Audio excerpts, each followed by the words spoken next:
Hello and welcome to What's in the Word. My name is Ike Benjamin. I'm your host. And tonight, among all nights, we're going to have a show among shows. I know you all heard that song a couple minutes ago. That's a song, Everything Has a Message. But just before we get into what we're going to be talking about, because we're talking about testimonies, not one, but two tonight. But just before we get into that, we're going to have a young lady that will come here and bless us with a scripture. Why don't we put our hands together for that lady?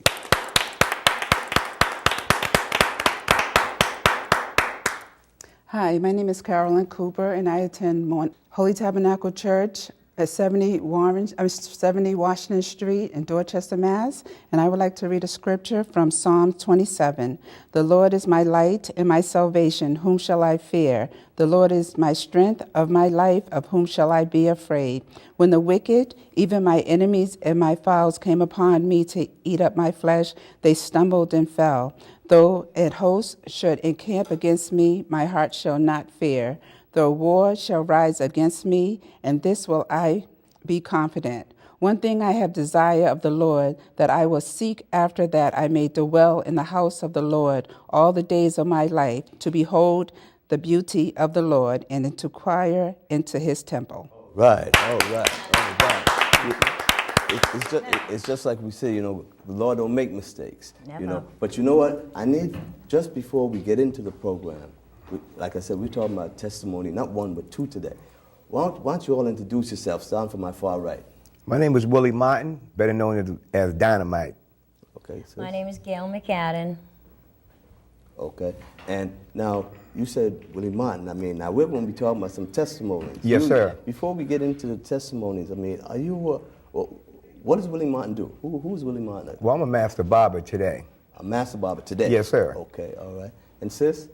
I'm a licensed hairdresser, and for one, through the grace of God, I'm a child of God today. Okay, yes, and there you have it. So see, we're sitting here talking to you about, testimonies. It's no telling what you're getting ready to do. It's no telling what you did last night. We're not worried about that. It's what we don't want you to do no more. Now we're gonna have some testimonies, real testimonies about people who've been where you're getting ready to go, did it, and how they say had a bag of chips. All right, but I want you to know something. You're sitting talking to a young man, and I said this before in the last testimony program. I'm not supposed to be here. All right. Now, 58 years ago, the doctors told my parents I wouldn't make it through the day. I'm here today to tell you I'm a cancer survivor. I went through the cancer stuff, the chemo, the whole 9 yards. I'm here today. My guests that I have on here, they're going to share with you their testimonies, just to let you know how real life is. All right, and some of the things that you can do if you put your mind to it. But you know what? You know how they say ladies first? I want to say ladies first. Why don't I start with this sister here? Just tell me a little bit about, where did Gail, Sister Gail, what got Gail into running for the Lord? Well, first and foremost, I want to give honor to God, who's the head of my life. I want to thank him for another day of his grace and his mercy.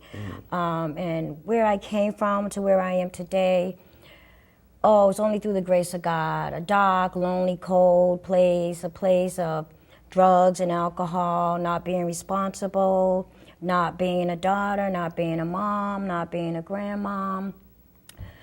I just had given up on life, I was just in a place where I didn't want to live anymore. Okay, and hold on to that. So all that is a piece of who Gail is today, or who Gail was. Who I was. Okay, so why don't you tell me a little bit about Mr. Dynamite? I like that name, Willie Dynamite. Go Thank ahead. you. Well, I'm born in the 60s. Okay. So my role models was very few. Mm.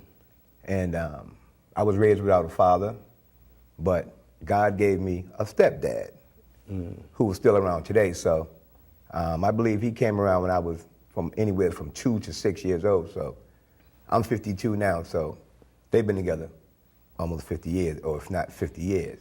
Okay. But, from the time and the era that I grew up in, we had to stay confined to a community, because when I went to school, we dealt with busing in the whole 9 yards. So, like I said, that welfare, we was in the was getting welfare when I was growing up, and my mom, I grew up in the projects, and my mom had it very, very hard because, like I said, she was a single parent with 4 or 5 kids. Okay, and there you have a little bit about who Willie Dynamite was, as opposed to who he is today. Now, coming back to you, sis, you said like you had a hard life growing up. Well, I wouldn't say a hard life. You know, my mom did the best she could for the most important part. You know, she said, you're going to do 2 things in my house. You're going to go to school and you're going to go to church. You know, she didn't always go every Sunday, but we were made to as kids, you know. I come from a large Southern family. I grew up in the 60s, you know, in Roxbury, you know. The lifestyle, you know, the drinking, the partying, that was always fascinating to me as a child. So when I got to up to an age where, you know, I couldn't wait, you know. And that had nothing to do with, you know, with my mom. It was my choices that I made, you know. You know, I used to think that, you know, all behavior, most behavior, it's learned behavior. Some of it, you know, I saw that lifestyle, but I didn't have to choose that, you know. I really didn't, you know. I see. And coming back to you, sir. So again, if you all could relate to anything you're hearing here tonight, pick the phone up, give us a call. The number will be popping on the screen. Give us a call if you could relate to what you're hearing here tonight. We're giving testimonies dealing with where people been and where they are today, you know. So don't look at me and because I'm where I'm at today, say, well, okay, never mind you. I want to be better. All you got to do is pray for me. Pray for me so I can get to the point where you are, all right? The number will be coming on the screen. Feel free to give us a call with a question, comment, or concern. Now, Mr. Willie, if I was to say, give me a testimony about where Mr. Willie was and where Willie Dynamite is today. Well, I became a product of my environment. Okay. So as a young man, you know, our role models were few. So I chose the drug lords and the pimps of the neighborhood and just the glamour of that mirage that I'll get into later on. Okay. The mirage that, you know, makes it real easy for a young man who comes up in today's society to do wrong things, to have what everybody else, what normal people do have, but there's no jobs and there's no outlets for us to you know, gravitate to. Okay. You know what I'm saying? But there's always going to be that street life, like I said. You know what I'm saying? That which by the way, that's Satan's world. So I'm talking about that mirage later on. There's a godly mirage and then there's a Satanistic mirage. So I chose the Satan way, the easy way, the brighter light way. You know, and through my trials and tribulations, my testimony is I more or less had it all. I more or less had the cars, the jewelry, and the whole 9 yards. But at the same time, the fame and the wrong type of fame. I had the type of fame that put me in prison. I had the type of fame that gave me a quarry. I had the type of fame where without God, you know what I'm saying, my savior was Satan and he left me hanging. So who I reached out to was Jesus. So here I am today, you know what I'm saying, in a different light. All right. Okay, and I thank you for hearing that. Sis, you want to tell me a little bit about where you were, who you were, and where you are today? Oh, where I was? Oh, I was a mess. I was totally, you know, I had no will to live anymore. And if it hadn't been for my mom instilling things in me, you know, you got to have your personal relationship with God, Gail. No matter what, God can bring you through anything, you know. But I was the, you know, having a child at a young age. I had my first child at the age of 15. You know, I became very rebellious when my mom and my dad separated. My father was the manager of the Carousel Lounge on Devon Street for 35 years, and he never took a drink in his life, you know. My mom did their drinking, her and my aunt and them, you know. And when they separated, she was in an abusive relationship, and I became very rebellious, and that was my time where I would run away from home. I didn't want to come home. You know, and I started dabbling in drugs. I lost my only brother on the streets of Roxbury, shot and killed by the police. So I had a lot of devastating, traumatizing events. And I was a child with the child. I did manage to finish high school, go on to hairdressing school. But then I had 3 more children. I have 4 children altogether and 7 grandchildren. Okay. So when I got to the point when I was introduced to cocaine and smoking crack and drinking, it just took total control. I became total dysfunctional. You know, my mom stepped in. She said, if this is how you're gonna live your life, these children are not gonna suffer. And thank God I had her to take my children at the time, you know, because that went on for several years, in and out of jail. I mean, I was in the psych ward a couple of times. I thought I was really losing my mind, you know. So it got to a point where you figured, well, you know, you were just ready to just throw in the towel. Yeah. And again, for those of you sitting on the couch, you know, having dinner, this is the perfect time to call if you have a question, a comment, or concern. Because we're sitting here talking about testimonies, not testimony 1, but testimony 2. These are people who've been through the ringer in a matter of speaking, came out, and guess what? They're doing something today, right here in the Dorchester, Mattapan, Hyde Park, Roxbury area. You know, you could do that. Like the brother said, you know, he was Mr. Pimp, just about. The lady, you named it, and she was out there. She told her mother what she was going to do from what she wasn't going to do. She felt like she was a grown woman at the time, at the age of 15. You know, so I mean, you sitting out there now, there must be something running through your mind. Well, yeah, that's me, but I'm not going to call. Don't be scared. Pick the phone up and call. The number's on the screen. Give us a call. Getting back to you, Mr. Willie. Now, as far as at what point did you say, well, you know, before we get to the point where you stopped, what kept you going as far as, you know, the life? Well, I want to say to the young man, because I'm going to put myself in a young man or young lady's thought pattern right now who might be struggling with, you know, the peer pressures of society and having money and not having no job and, you know what I'm saying, trying to be accepted, you know what I'm saying, by those who more or less are supposed to be your overseers or your friends. So I got caught in the glory of the street. Oh, okay. You know what I'm saying? I more or less was just mad at, you know, society and, you know what I'm saying, the disadvantages that I went through growing up. And I just seen the easiest way was to, you know, be a part of what was already going on and what's been around for a long time. And it was real easy for me because when I was growing up, you know what I'm saying, everything was the Mac and everything was Superfly and everything was glamorized. But today, it's about gangster rap and it's about, so we become products of what we see on TV. We become products of, you know what I'm saying, like I said, I want to talk about later on about the mirages. And what I want to ask the young man today that think he's half slick or think he has an answer, you know what I'm saying, because somebody might have told him he was cute. I want to ask you, brother, are you prepared, man, you know what I'm saying, for what is waiting on you? You know what I'm saying? Are you prepared? Can you, how, you know what I'm saying, if you have any children, you know what I'm saying, can you stand being away from your child? I mean, I'm quite sure that, you know, there are brothers and sisters that know somebody who don't have both their parents. I'm saying, I mean, you know, I'm here to more or less try to reach and let that young man know that, brother, get your education, man. Go to school, brother. You know what I'm saying? Beat the system, brother, by doing what's right. It's so easy to do what's wrong, but it's very hard to do what's right because this is about time. This is about picking and choosing which road that you follow. This will define where you will be when you're 25, 30, 35, 40. I'm 52 today. And it took me this long to really find what can I do, because I don't have time to, you know, let me just say this. I've always been a knowledge seeker. I've always wanted to know who Allah, God, Jesus, or our overseer was. So what I did get from the Nation of Islam was make job for self. Okay. So I had to pick and choose because I have a Corey. I got to pick and choose what can I do for a job. You know what I'm saying? How can I replace some of this money that I don't get anymore? So, but like I said, don't be fooled by what's around you, by what other people have. I see. Could you relate to what you're hearing there, sister?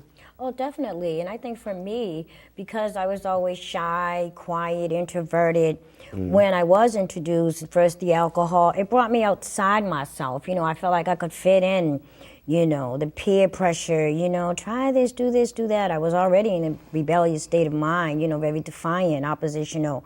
So, you know, by doing that, you know, and you know, like the brother said, you know, the lifestyle, the glamour, you know, I've always had nice things. You know, my mom and dad did the best they could. And when my mom got into a very bad accident, she could no longer provide those things for me, I started stealing. I started literally... Well, just before you get into that, we're getting ready to, we're actually talking to people who, I call you all survivors. We're getting ready to take a break. When we come back from this break, we're going to continue this conversation that we're talking about. You know, we're talking with Mr. Dynamite and Miss Gail. They're telling you where they've been, where they got ready, where they've been, and where they're getting ready to go. My name is Ike Benjamin. I'm your host. And tonight, like I said, tonight, among all nights, we have a show among shows. So pick the phone up and give us a call. Testimony, too. You know you got a testimony.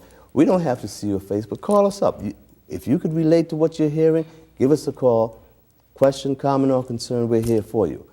Just before we went to the break, I think we were talking to you about when you started to get rebellious and what have you? And I started to get caught up and indulge in the drugs and alcohol more, you know. So now I'm on top of the lying, defiancy, I'm stealing, you know, to feed my drug habit, you know, which only intensified because when I didn't have the money, you know, the drugs just intensified behaviors that were already there, you know. And it made it worse to the point I became a full-blown, you know, addict and an alcoholic in a matter of like 2, almost 3 years, you know. And I decided that I needed treatment. I needed to get help. You know, I wanted to be a mother again to my children. I wanted my family, and through it all, I would get these moments of clarity. Okay, hold that thought. I think we have a call. Hello, caller. Welcome to It's in the Word. Question or comment, please. How y'all doing? All right. Yeah, I'm just commenting on, you know, a lot of community leaders today, you know, they don't have their heart into it to help the kids. Sometimes it's all about grants and money, how much money you can get with this program and that program. You got to have your heart into it, man, and be with these kids today to help them out, you know. And a lot of people don't lead with their heart. Okay. I know Brother Willie Dynamite and Gail was my cousin, you know. Gail was proud of you, was like, you know, she's come a long way. So, you know, I did 17 years myself, you know what I'm saying? I've been out here for the last 10 years now, and like she said, like Gail said, it's about surviving, you know, letting everything else go, you know. But more shows like this need to be done in the community so the young kids can watch it and learn, and people like Willie Dynamite who paved the way for us, you know, we've been there, done that, you know. Got to stop the kids from walking in our shoes. That's right. All right. All right. Well, y'all keep it going. Thank you, caller. Thank you, brother. All right. All right. Well, it seems like you all kind of known out there. Like you all said, you all been there, done that. You've been all out there. I guess you all are known out there, you know. But like, and that's a good thing because like now that you all are here, you all could actually, somebody out there could actually hear you, which is the goal of this show. For if we could get one person to hear, and because of you all, we could turn this thing around. But I think you were getting ready to say something, sis? Yeah, I was gonna, you know, and like, you know, like my cousin Stacy, I'm so proud of him also. He has come a long way too. You know, if there were, you know, if I had maybe had some place to go as a child, you know, a recreational center or something, you know, I'm a child growing up with these adult issues and stuff that made my drug use even worse because I didn't talk about these things. I held these things in, and the only way I could be myself and free myself from that was to drink, just to block out what was really going on, you know. You know, and I needed help, you know, and in some cultures they shun therapy, you know, which I think is very much needed for a lot of people, and especially some of the children today.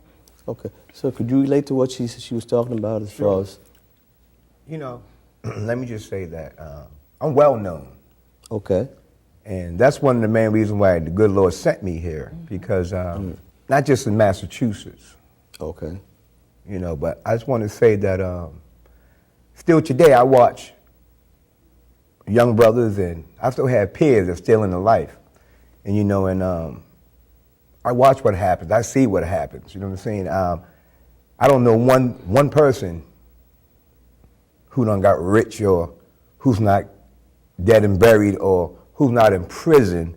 And, you know, it's so hard to do the right thing, because especially when you've been doing something more or less all your life, because, you know, where we come from, you know, we all grew up in a tight-knit community, whether it was OP, whether it was Lenox Street, whether it was a Mission Hill, whether it was Mattapan. But in the time when we all grew up together, we was more or less like a family type, unit type, neighborhood like village. Okay. And today, I watched time change right before my eyes. And, you know, these laws are really being made for our kids to fail.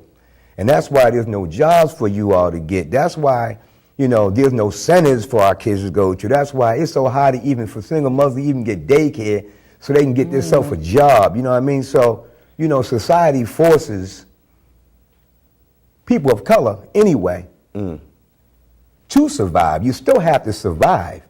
Now, you know, let me just say, for me, it's hard to get up every morning because I play the business that I am the same way I play the streets. And I keep what I'm doing up front because I might be this close away from going backwards, but I know what I cannot afford, and I know my God, and I know what Satan has done to me too. Okay. See, I know that dude would leave me hanging, you know what I'm saying? He make me feel I'm on top of the world one more time, you know what I'm saying? And I will get smashed by that cat, so, you know, it's like I said, it's hard to do the right things every day. Okay. Every day. To be humble with what you're doing, you got to have a plan today. So those who are sitting at home and, you know what I'm saying, might got some rocks in front of them, or, you know what I'm saying, they might be trying to get them some money, or, you know what I'm saying, there's other things that you all could do to stop throwing bricks at your life. Because I know for a fact that I'm supposed to be dead and gone. I should have been dead and gone years ago. I'm surprised that I'm 52 today. And I done weathered a real big, massive storm. You know what I'm saying? So, you know, as far as that war going on, it's a war going on every day within our community. And I just ask God for us as a people to just come together, you know what I'm saying, and more or less, you know what I'm saying, try to help one another, because that's the biggest problem that we have as minority, you know what I'm saying, black folks in the city. We don't help each other. You know what I'm saying? And why is that? Yeah, Willie Dynamite want to ask you, I'm reaching out to ask you all, how come we don't help each other? Okay. Well, hopefully we can get a call that could share that, could answer that for us. I mean, sis, can you relate to what the brother is saying? Oh, definitely. He says, you know, like you know, thinking when I grew up in my neighborhood, we had to be in the house when the street lights were on, you know, and the neighbors, they saw what you did and you got a whooping from them, and on the way home, you know, you have a lot of young mothers, you have a lot of babies having babies. There's no family structure. You know, I came up from a time where we sat down, we had dinner, we learned to sit at the table, things that I'm trying to pass on to my grandchildren, you know. We went to church, you know, and I do the best I can as a grandmother, bringing my grandchildren, my children are at the age where they can make their own choices, which I thank God He's bringing them back into the house. You know, there's no family prayer anymore. The family structure has fallen apart.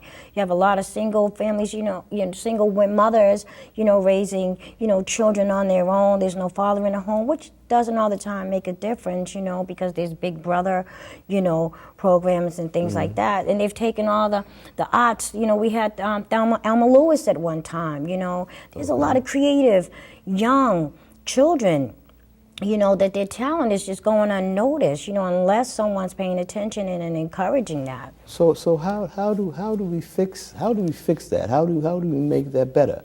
Any ideas? I mean, like, before we get into your testimony, just try to answer that question. How do we fix that situation? Can I just share one thing, please? Sure. That whoever's calling me on the air is going off of my pocket. Please stop it. You know, because someone's calling me. Okay. But say it again, please. No, the question is, okay, what we try to do, we try to turn the phones off before we start the show anyway. But what I'm saying is, I mean, what do we do today? How do we fix that, the situation that we're in today? Because, and I'm going to be like devil's advocate in a sense. I mean, is it fair to say that, okay, when you grew up, in your time you grew up, you know, you sat at the table and you had dinner, you know, it was just a little bit more difficult for you, you said, because your father, your dad wasn't there, but you still kind of tried, what you got to the point where you got grown, you still kind of tried the streets anyway, after sitting at the table with the family, right? So is it fair to say it's within us to just try to see what's out there, and sometimes we go out not to get caught, but just to see what's happening out there? Well, can I share something? And Or would you like? I just think for me, that was like the only outlet that I had outside my home when things got out of control, when the drinking started, for me, which I don't feel it has to be like, if I had, maybe if I had ballet, tap, or I thank God that I've always been a creative person. I learned to crochet when I was 8 years old. I've always had a little singing abilities, So I think if it wasn't for the fact that I would go crochet, I played with my dolls and my tea sets, I don't know what what would happen to me, where I'd be right now. Okay. All right. And I think you were getting ready to say something, sir? Well, I could identify with a lot of stuff she did because I sing. Those who know me know I sing too. But let me say that I use every excuse within my household because I had a real good, decent stepdad who I love today. But when you're younger, you know what I'm saying, and things are not going how you see fit. For me, I found different excuses to go do what I was doing. Okay. You know what I'm saying? So let me just say that, don't find an excuse when somebody's trying to help you, when somebody wants to love you, when somebody's reaching out to you, because a lot of times I know that it's not the guy who had you, it's that man that will raise you. So for those people who looking for love in all the wrong places, that's where it starts. We look for love in all the wrong places. But quiet is kept. That if that love not in your household where you're at, then please get on your knees, say a prayer, because God hears all prayers. He might not come when you really begging for him to help you, but he's right there with you, like those footsteps. And I know I'm a testimony, and I'm sitting here today, sharing that with whoever wants to listen, and those who know me know that I'm a real serious and genuine person. And for me to be here I'm being and to share my experience, strength, and hopes, I hope and I pray that, take control of your life. Which road are you headed to? Can I share that mirage real fast? Yeah, go ahead.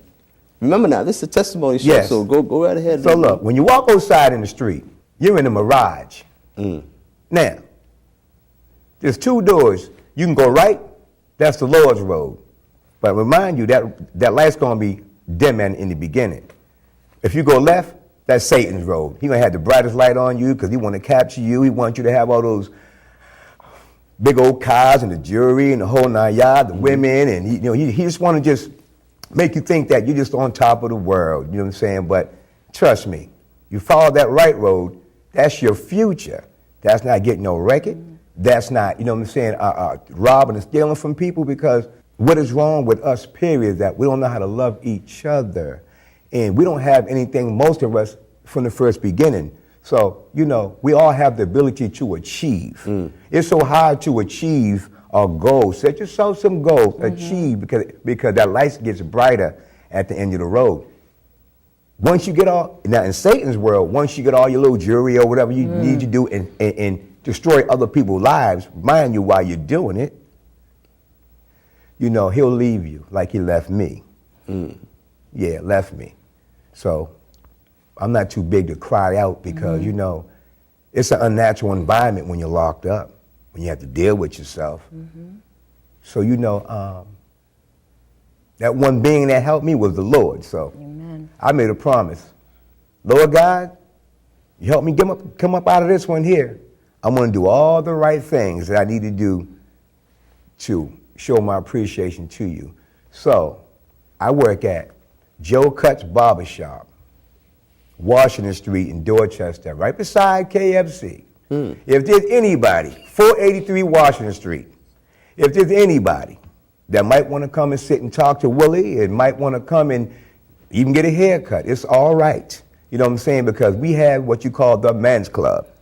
It is for us brothers and sisters, and we're trying to bring the family back. Where's that located again, sir? 483 Washington Street, Dorchester, Mass, right beside KFC. And just come up and ask for the master barber? Well, brother, it doesn't matter who. It could be Joe Cut's chair. Okay. Because we're brothers. You know, we don't fight about who we help when you come into our shop. All right. It's good to know that. Thank And I have to come to you, Sis, and ask you now, based on what you just heard. Now, he gave a testimony. He also gave a solution to the problem. Well, could you share a little bit of, give us a testimony dealing It with... just confirms, what I went, similarities in what I went through. When I decided to make that change in my life, like you said, people want to make excuses. They want to blame people. And once you own up to something, then that means you need to do something about it.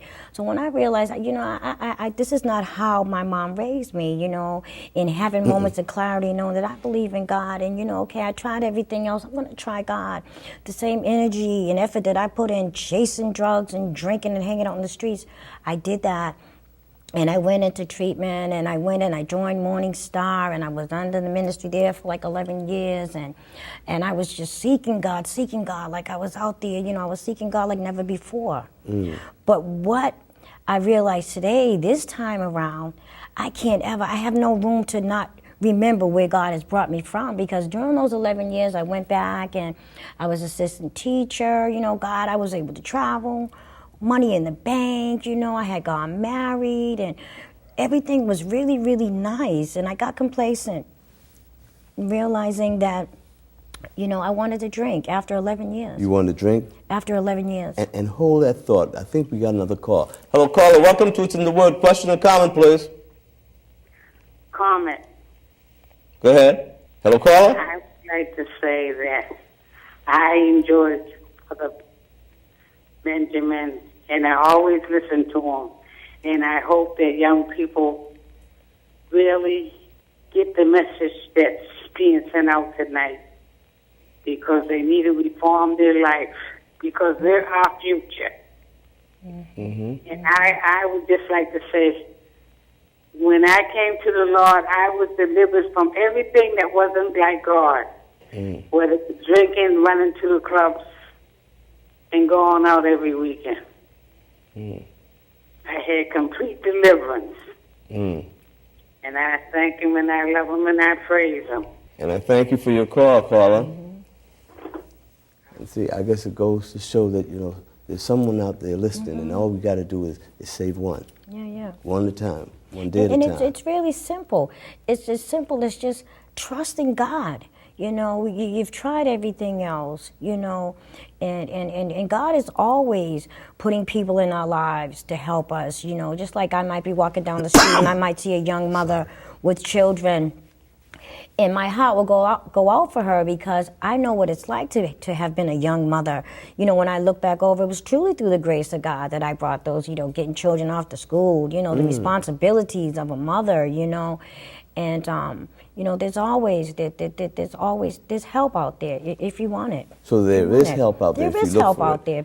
Well, we're getting ready to take a break, and when we come back from this break, we're going to be talking with, people who could share, willing to share, and willing to tell you where not to go, because they've been there, they've done that, and they even had a chip or two. My name is Ike Benjamin. I'm your host, and tonight, like I said, we're sitting here talking about testimony 2. All right. I think we were talking to you about, at your lowest point, when you said, enough, no more. It's got to be a better way.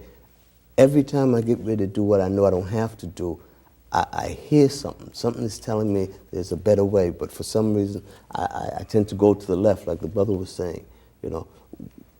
Could you share your lowest point as a testimony when you decided to give it up? My lowest point for me, I felt that first of all, that I knew better. How could I have, after all that God has done for me, how could I be back in this this point in my life, where I just didn't want to live anymore, and I would have those moments of clarity, where I just felt like, oh God, I do have a lot to live for, but right now, I just felt like I was just so torn, worthless. I couldn't pray. And when I got broken spiritually, because it's a threefold, addiction is a threefold. It's mentally, it's physically, and it's spiritually. Mentally, I couldn't think. I couldn't make any right choices, no matter how hard I tried.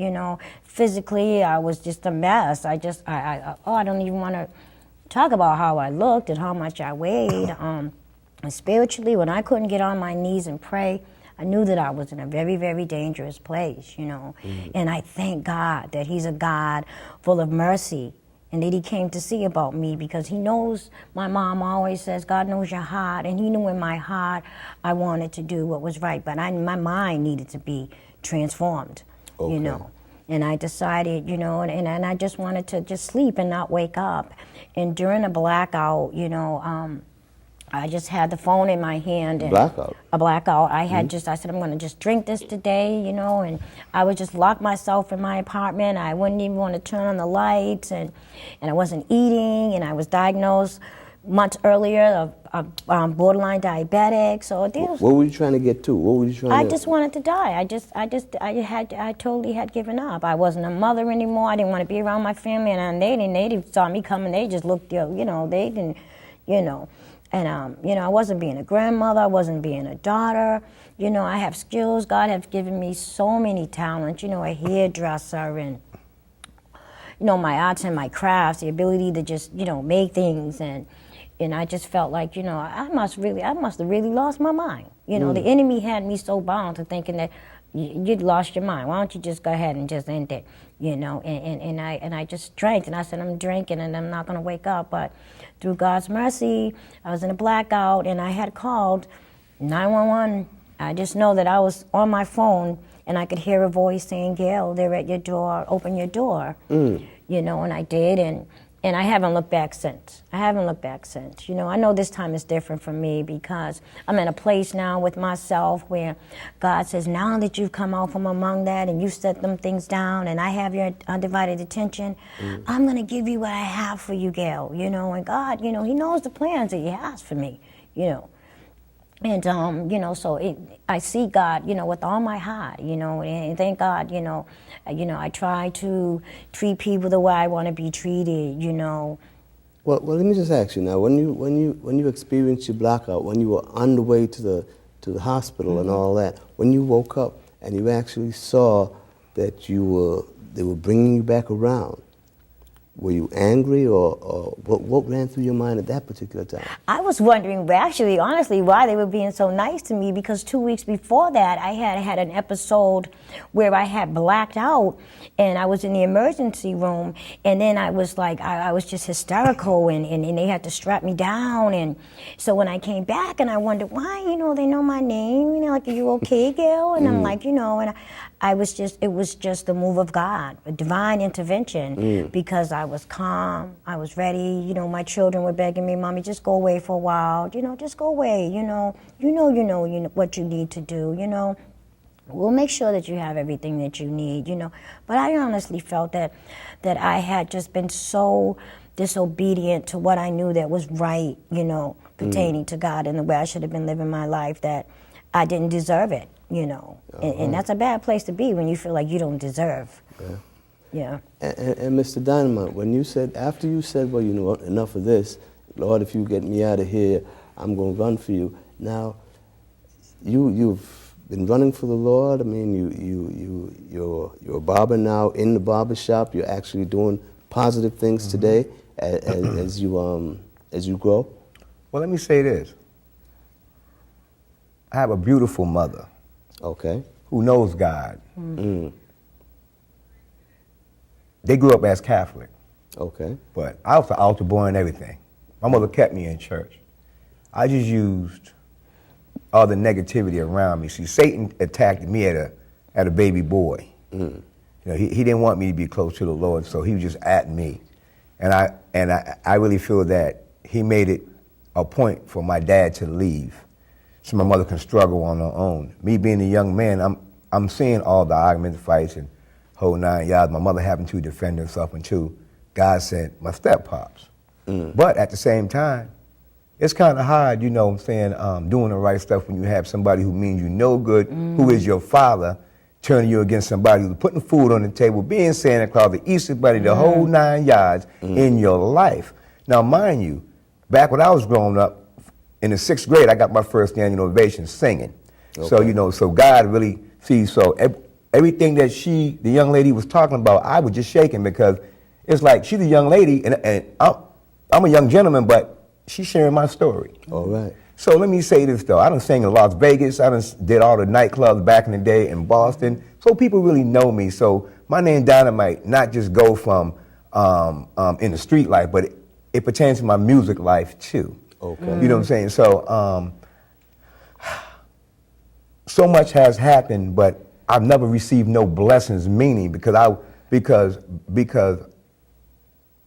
was just running from myself. I'm running from what my mother taught me. You know what I'm saying? Everybody who really showed me some love, I didn't want to recognize that because somebody who I was a junior from turned his back on me. So let me just say that, you know, if there's anybody out in the audience who might be experiencing, you know what I'm saying, in-house dysfunction, or somebody's putting their hands on you, or, you know, verbal abuse is bad too. You know, and I say this because I've been in life so long, I'm learning how to do normal stuff today. Today, I am learning still how to be a man. I have 2 young daughters today. I am happy to say I love to death. So I will more than live for them. I believe God put them in my life just to open my eyes to see, yo man, how would you feel about your daughters if they turn out to be in that lifestyle that you came from? So, you know, my babies keep me humble, but I put God first. I love my mom. She's still a beautiful woman. She's still around. My step-pops, who's still in my life today. You know, God didn't let Satan have me. Okay. He still wants me, but he can't have me. Because I pray every day. All right. And I think you could share pretty much what you're hearing from I your brother. can, you know, and speaking of moms, you know, my mom has been through a lot. She always says she's here for a reason, not for a season. Okay. You know, and I thank her for instilling, you know, the spiritual part, telling me, you know, you got to have your own personal relationship. God knows your heart, Gail, you know, and having a praying mother that prayed for me, that prayed me off those streets. You know, prayer changes things, and people need to know that prayer still works. God is still answering prayer, no matter how big, how small, and there's no situation no problem that he can't solve. I'm a living witness of that. Okay. You know, and parents, spend time with your children.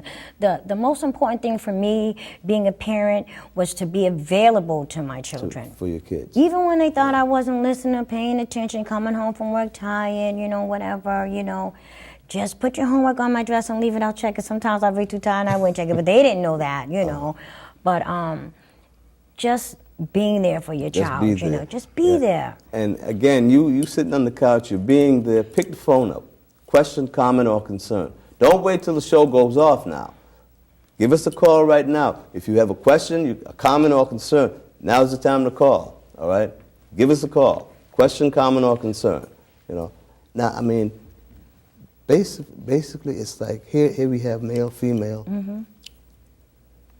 2 different genders, but from the same environment, and we all came to, like you all did a 360 and came running for the Lord. Is that a fair assessment? Yes. Because I mean, no one put a gun to your head and said, "Listen, you're going to the Lord tomorrow." No one put a gun to your head and said, "You won't sing for the Lord tomorrow." Well, let me share. And I'll tell you just this: the 2 of you all sing, right? Yes. You're singers. Okay. Well, that's another gift. Did you all know that you all had this gift while you were in the streets? I was always told that, you know, and my mom would always say, you know, God wants to use you. You need to let him use you. He'll take that talent from you and give it to one. And I used to be so afraid when I heard that. And one time I went to lift my voice to sing, and, you know, it's a miracle. You know, I really believe today that I wasn't meant to sing secular music, that my voice was meant to sing to the glory of God, you know, who gave me the gift.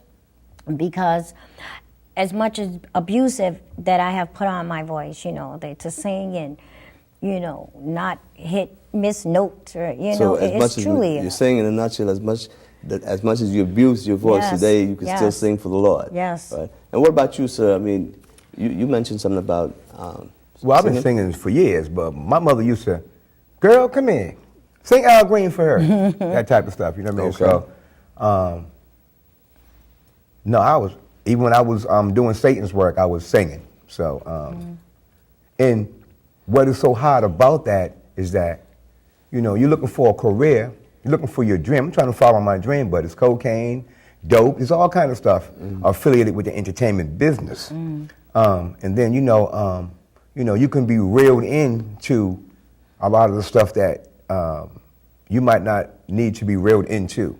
Okay. And a lot of people don't make it out. That's why I say I am a true testimony, because I done been there, done that. I know about, you know what I'm saying? Matter of fact, I know Jesus loved me so much, he lets me know when I'm about to be attacked. Okay. And I let it be known, get away from me. You know what I'm saying? Because my godly conscience always kicks in. Yo, well, you know what would have happened, man, if you know what would have happened if you. So, point I'm trying to make is that we all have that godly conscience, but like I said, it's so easy to do the wrong thing. You know what I'm saying? And also, a real friend is not going to lead you astray. A real friend is not going to lead you to go get killed. A real friend is not going to lead you, you know what I'm saying, to be in danger. But that's what Satan does. I know Jesus, he's always been there when I asked for him. He's always been there in the worstest times. So, I done been in the pits. You know what I'm saying? So when they say hell, yeah, that's here on earth. But I know for a fact, through the Lord Jesus Christ, or whoever the great Lord is, I know you love me, and I love you, because I'm here to share my experience, strength, and hope to somebody who might really need someone like myself.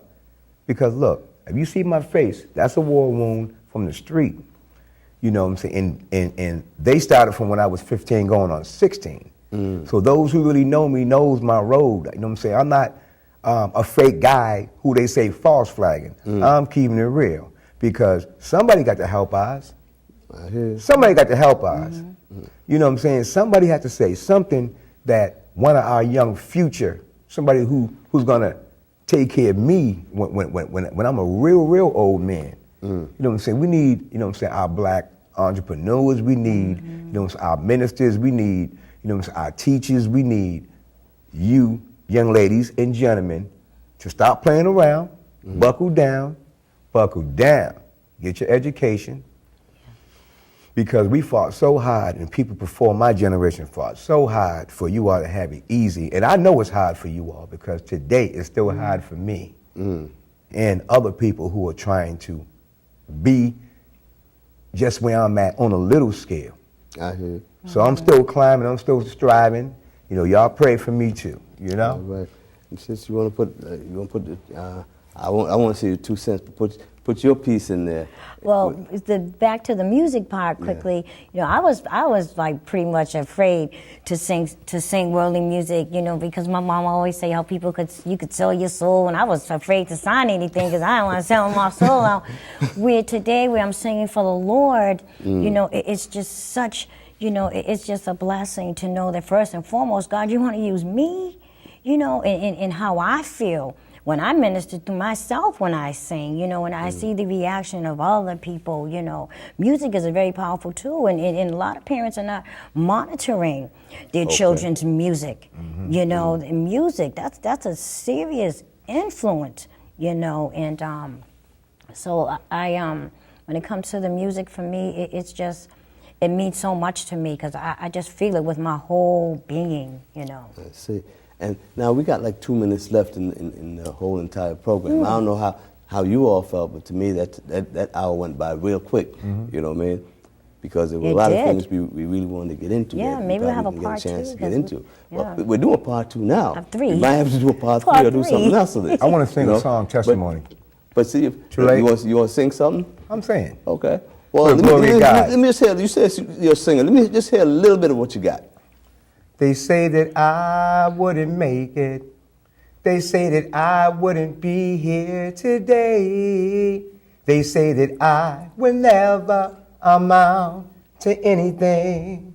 I'm so glad I'm saved, that I'm all right today. And I'm getting stronger each day. Thank you, Lord. All right. Amen. Now, let me hear a little piece of you.